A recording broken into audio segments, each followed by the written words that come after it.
আসসালামু আলাইকুম। নগরায়ণ থেকে আমি ইঞ্জিনিয়ার জামিল হোসেন আপনাদের সাথে আছি। আজ কথা বলবো কিউরিং নিয়ে। কিউরিং কি?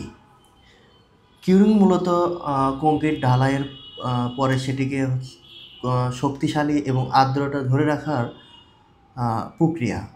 আমরা বলতে পারি যে ঢালাইয়ের পরে কংক্রিটকে ভিজিয়ে রাখার পদ্ধতিটাকে আমরা কিউরিং বলতে পারি। কিউরিং কেন করব? কিউরিং করার বিশেষ কিছু কারণ আছে। তার মধ্যে কিছু বলি, যেটা হচ্ছে আপনার ফার্স্টলি সিমেন্টের রাসায়নিক বিক্রিয়া সম্পন্ন করার জন্য, আপনার কাঠামোতে ফাটল রোধ করার জন্য, এবং কাঠামোকে টেকসই করার জন্য। কিউরিংয়ের পদ্ধতি, কিউরিং বিভিন্নভাবে করা হয়। প্রচলিত নিয়ম অনুসারে বিভিন্নভাবে এখন করে থাকে কিউরিং।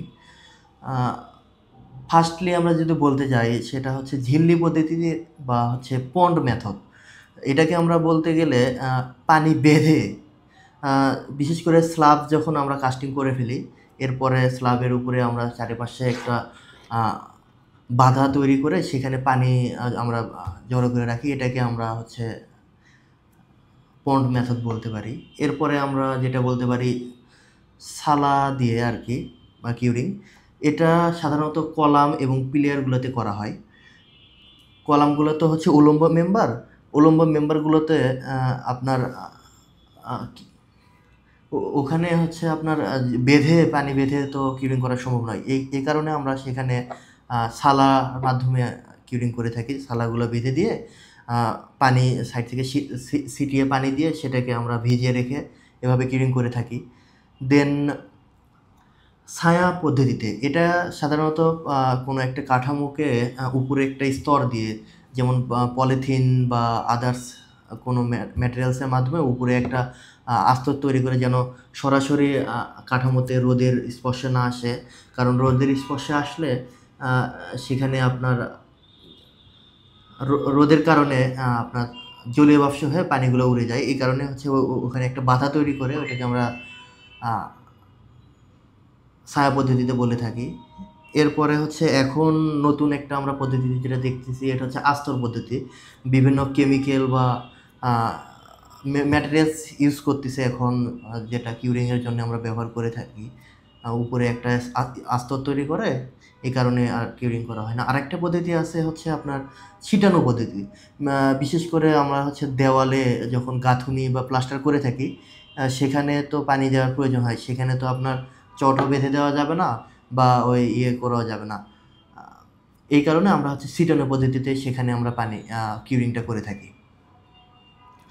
এরপরে আমরা যে বিষয়টা নিয়ে কথা বলবো, কিউরিং কতদিন করব। অনেকে এই প্রশ্নটা আমাদের করে থাকে যে আসলে আমরা কিউরিং কতদিন ধরে করব। আসলে আমরা যদি কংক্রিটের হিসাবে আমরা চিন্তা করি, সেক্ষেত্রে মাস্ট বি আমাদের হচ্ছে 21 থেকে 28 দিন এটা কিউরিং করতেই হবে। কারণ কংক্রিট স্ট্রেংথ তার হচ্ছে নিজস্ব স্ট্রেংথে আসার জন্য যে সময়টা নেয়, সেখানে 21 থেকে 28 দিন আমাদের কিউরিং করতেই হবে। এছাড়া সাধারণ কিছু জায়গাতে আমরা কিছু কম্প্রোমাইজ করে থাকি, যেখানে আপনার ধরেন ইটের গাঁথুনি প্লাস্টার, সেক্ষেত্রে আমরা 7 দিনেও করে থাকি। সেটা হচ্ছে আপনার মিনিমাম আমরা যদি বলতে যাই, 7 দিনের নিচে আপনি মিনিমাম আপনাকে 7 দিন কিউরিং করতেই হবে, সেটা আপনার যে কোনো কাঠামোই হোক। এখানে যদি আমাদের পরামর্শ চান, আমরা হচ্ছে যেখানে রেকমেন্ড করব যে আমাদের হচ্ছে স্থাপনাকে পূর্ণ শক্তি অর্জনের জন্য আপনার হচ্ছে আপনি সর্বোচ্চ যতদিন করতে পারেন, আপনি 28 দিন পর্যন্ত করতে পারলে বেস্ট, কিন্তু আপনি 7 দিনের নিচে আপনি করতে পারবেন না। আজ এই পর্যন্তই। আপনাদের হচ্ছে কিউরিং নিয়ে কোনো যদি প্রশ্ন করার থাকে আমাদেরকে কমেন্ট করবেন। আর এতক্ষণ পর্যন্ত ধৈর্য ধরে আমাদের ভিডিওটা দেখার জন্য আপনাদেরকে ধন্যবাদ। আজ আমি শেষ করছি। ইঞ্জিনিয়ার জামিল হোসেন, নগরায়ণ থেকে। আসসালামু আলাইকুম।